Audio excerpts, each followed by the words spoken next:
नमस्कार। चलिए अब करते हैं आपके काम की बात।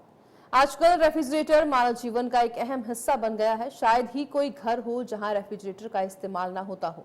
खासतौर पर गर्मी के मौसम में रेफ्रिजरेटर बेहद जरूरी हो जाता है। इसके इस्तेमाल से आप खाने पीने के सामान को सुरक्षित रखते हुए ठंडा पानी भी पी सकते हैं। इस खबर में हम आपको रेफ्रिजरेटर फटने के संभावित कारणों के बारे में जानकारी दे रहे हैं। हम यह भी बताएंगे कि ऐसी घटनाओं को रोकने के लिए क्या करना चाहिए।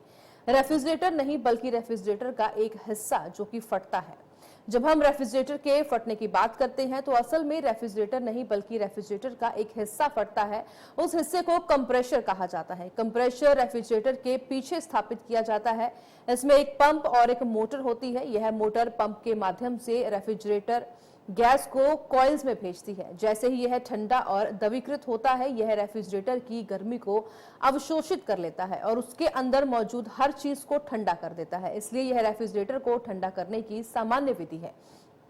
अगर कुछ गलत हुआ तो कंप्रेसर फट जाएगा। जी हाँ, जब प्रक्रिया असामान्य हो जाती है तो कंप्रेसर फट जाता है। दरअसल जब कंप्रेसर रेफ्रिजरेटर को लगातार घुमाता है और रेफ्रिजरेटर का पिछला हिस्सा गर्म होने लगता है तो ऐसा इसलिए होता है क्योंकि कंडेंसर कॉइल सिकुड़ जाते हैं। इनके संकुचन के कारण गैस का मार्ग अवरुद्ध हो जाता है और बाहर निकलने में असमर्थ हो जाती है क्योंकि कॉइल के अंदर गैस जमा हो जाती है। दबाव बनने लगता है और एक निश्चित सीमा के बाद यह दबाव खतरनाक विस्फोटक का रूप ले लेता है। चूंकि ऐसी घटनाएं आम नहीं है और इसलिए आसानी से भड़कती नहीं है, इसलिए यह माना जा सकता है कि यह इतनी आसानी से नहीं होती। हालांकि अगर आपके घर में 10 साल से पुराना रेफ्रिजरेटर है और इस्तेमाल किया जा रहा है तो आपको सावधान रहने की जरूरत है। रेफ्रिजरेटर जितना पुराना होगा उसके विस्फोटक होने का खतरा उतना ही अधिक होगा। आपको पुराने रेफ्रिजरेटर से अधिक सावधान रहने की जरूरत है। कुछ महत्वपूर्ण टिप्स हैं जिन्हें कि आपको ध्यान में रखना होगा।